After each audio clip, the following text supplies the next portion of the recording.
চলে এসেছি মধ্যম গ্রামে আবার সন্দীপদা, মানে পোলাও কাকুর কাছে। 4 থেকে 5 মাস ওভার হয়ে গেছে উনি কিন্তু এই খাবার দাবার বিক্রি করতে পারেননি। আজকে আবার উনি কিন্তু শুরু করেছেন এই খাবার দাবার নিয়ে। আগে যা দাম ছিল এখনো সেম দাম রয়েছে। মাত্র 70 টাকায় তোমরা পেয়ে যাচ্ছ 2 পিস চিকেন কষা, সঙ্গে পোলাও, বাসন্তী পোলাও। এই রয়েছে পোলাও, ঠিক এই কোয়ান্টিটির এখানে কিন্তু পোলাও দিয়েছে। পোলাওয়ের উপর কিন্তু চিকেন কষার গ্রেভিটাও দিয়ে দিয়েছে।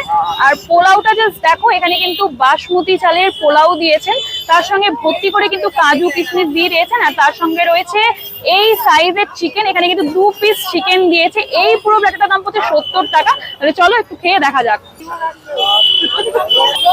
ভালো, সত্যি আগে যেরকম টেস্ট ছিল এখন সেম টেস্ট আছে। ঘিয়ের একদম ফ্লেভার পুরো কিক করছে অ্যাজ ইট ইজ, মানে আগে যেরকম টেস্ট ছিল সেম টেস্ট আছে। টেস্টের কোনো ডিফারেন্স নেই। খেতে কিন্তু বেশ ভালো। বাসন্তী পোলাও, মিষ্টি মিষ্টি বাসন্তী পোলাও, খেতে জাস্ট ফাটাফাটি। সেম, মানে আগে যেরকম টেস্ট 2 বছর আগে যেরকম ছিল এখনো সেম। আমাদের কাছে গ্রেটফুল তোমরা এসছো। সবাই ভিডিওটা দেখুন, লাইক করুন, যাতে আরো কাস্টমার আসে। আমি গ্যারান্টি তাদের কাউকে নিরাশ করবো না। সগুনা চিকেন ইউজ করেছে। চিকেনটা কিন্তু বেশ সফট আর খেতে কিন্তু বেশ সুন্দর। বিশাল ঝাল না, বাচ্চারা কিন্তু ইজিলি খেতে পারবে। আমি বলবো যদি কেউ মধ্যমগ্রামে থাকো বা দূর থেকে আসো, মধ্যমগ্রামে এই পোলাও খাবার দাবারগুলো ট্রাই করে দেখতে পারো।